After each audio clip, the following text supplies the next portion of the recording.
Egaa akka kabajamtoota fi daawwattoota keenya kabajamoo bakka jirtanitti nagaan keenya isin haa qaqqabu jecha guyyaa har'aa kana mata dureen keenya har'aa yookiin immoo sagantaan nu qabannee dhufaa jiru yuunivarsiitii laayif yookiin jireenya yuunivarsiitii jedhama. Jireenya yuunivarsiitii kana yeroo jennu maal jechuudha? Jireenyi yuunivarsiitii akkamitti ilaalama? Namoonni baay'een akkamitti yaadu? Waan jedhuufi qabannee Addis Ababaa yookiin immoo saayinsii teekinooloojii Finfinneetti argamu kana keessa maaltu jira? Barataan keenya maal nurraa barata? Maal nurraa dhaala? Waan jedhu qabannee dhufnee jirra.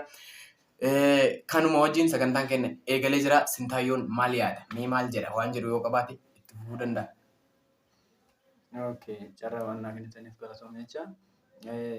Akkuma kana yuunivarsiitii irraa yookaan immoo barattoota yuunivarsiitii dhufanirraa maal ta'e eegama kan jedhu xiqqoo isiniif haasa'uun barbaade. Gaafa gara yuunivarsiitii otoo dhufiin dura dhufuuf qophii yookaan dhufnee gaafa gibbii dhufuuf kaanu wanta baay'ee dubbatama. Gaafa kutaa 12 fixannee as gula dhufuuf jennu wanta baay'ee dubbatama. Wanti dubbatamu maalidhaa? Yuunivarsiitii laayifii jedhama. Laayifii jira. Wanta baay'ee jira. Wanta baay'ee jedhaan dubbatama. Akkuma dubbatamu laayifiin hin jiru jechuun hin danda'amu yuunivarsiitii keessa. Maaliifii gaafa as dhuftee barnootaaf dhuftee akkuma kana gaafa ammoo laayifii dhuftu ta'e laayifiitti qabamtee barnoota kee dagachuu dandeetta. Barnoota keerraa adda bahuu dandeetta. Kana jechaa fi baay'ee yuunivarsiitii keessatti laayifiin baay'ee hin jiru gaafa garuu xiyyeeffannaa barnootatti gaafa kennite laayifii hin argitu.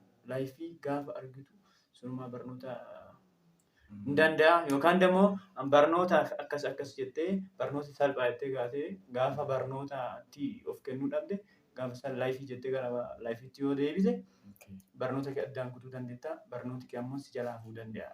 Okay, bareeda. Waan baay'ee kaaftee laayifii yeroo jennu kana namoonni baay'een laayifii nama jechaa jiru laayifii isa isin beektan sanidha. Namoonni baay'een gurraan miirri namaa fedhu wayii wanta jechuudha. Inni jedhu san kaayyoo barnootaatiif dhuftuyyuu namoonni barataan baay'een isaanii as keessatti yeroo galanii barataan laayifiif dhufuus lakkoofsi isaanii hin baay'ata. Kana yeroo hin jennu dhiiraaf dubartii ta'anii waliin jiraachuu kan barbaadan yookiin ammoo taphaa yeroo dabarsuu kan barbaadan. Kun ammoo yeroo dabarsuu fi waa barachuun waliin fuudhu. Gaafuu yeroo waa baradha jettee biyyaa baatee yookiin ammoo magaalaa kee gadhiiftee hojii yoo qabaatte hojii kee dhiiftee waa baradha sammuu kanatti maal waan wayii waan na qabu tanatti maal buusee gala waan jettu kana.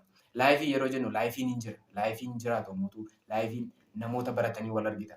Namoota obsa qabanii wal argita. Namoota garaagaraa argita. Nama amalli isaa balaadha. Nama amalli isaa gaariidha.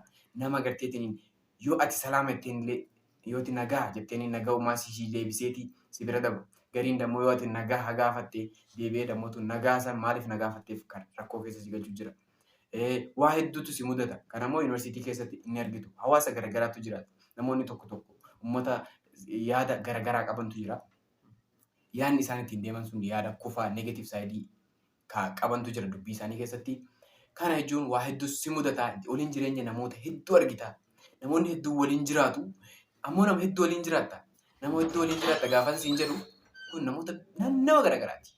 Biyyaansi naannawa Gaambeellaa, Beenishaangul waa bakka hedduu Sumaalee waa hedduu argina. Ammoo dabalataan wanni dabalu yoo jiraate dabaluu danda'a. Dabaluu dandeessa turuuf.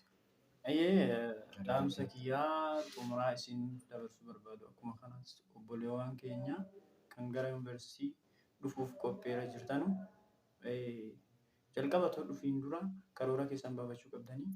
Karoora gara yuunivarsiitii dhufiisaaf karoora maaltu na barbaachisa achi dhaqee maal gochuu qaba? Laayifiif deemuu qaba moo barnootaaf deemuu qaba? Waan jettu adda baafattee as eega dhufteen booda ofii keetii of kennitee as keessatti wanta guddaa hojjettee akkuma kanas lammii keetiif biyya keetiif akkasitti hojjettuuf akka deemtutti murteeffattee yookaan karoorfattee dhufuu qabda. Waan jedhu dhaamsa qaba. Okay, Sintaayyoo galatoomii waa hedduu atillee dubbatteerta waa'ee kanarratti. Dabalataan dammoo barataan keenya bakka jiranirraa yeroo dhufanii yuunivarsiitii keessatti chaalenjii hedduutu jira. Chaalenjii jiru keessas chaalenjiin afaanis hin jirata. Chaalenjii afaanii yeroo jennu barnoonni akka itti kennamu afaan Ingiliffaati. Afaan Ingiliffaati yeroo kennamu afaan Ingiliffaa san beezikalii wanta san konsepticha isaa understand gochuu yoo hin dandeenye baay'ee rakkatta. Wanta kana understand godhuuf namoota diskeeshiniin hin jiraatu yuunivarsiitii keessatti beekamaadha. Diskeeshiniin kana dammotu riileeshinii ati nama wajjin qabdu irratti hundaa'a. እና barataan erga yuunivarsiitii galee maal gochuu qaba maal akka gochuu qabu tartiiban kan isinitti himnu ta'a. Dabalataan wanni inni dabalu yoo jiraate dabaluu ni danda'a. Yoo inni waan dabalu hin jiraatin ammoo tartiiban wantoota yuunivarsiitii keessa erga kilaasii eegallee nu mudatuu fi infoormeeshinii argachuu qabdan tartiiban isiniif lafa kaa'a.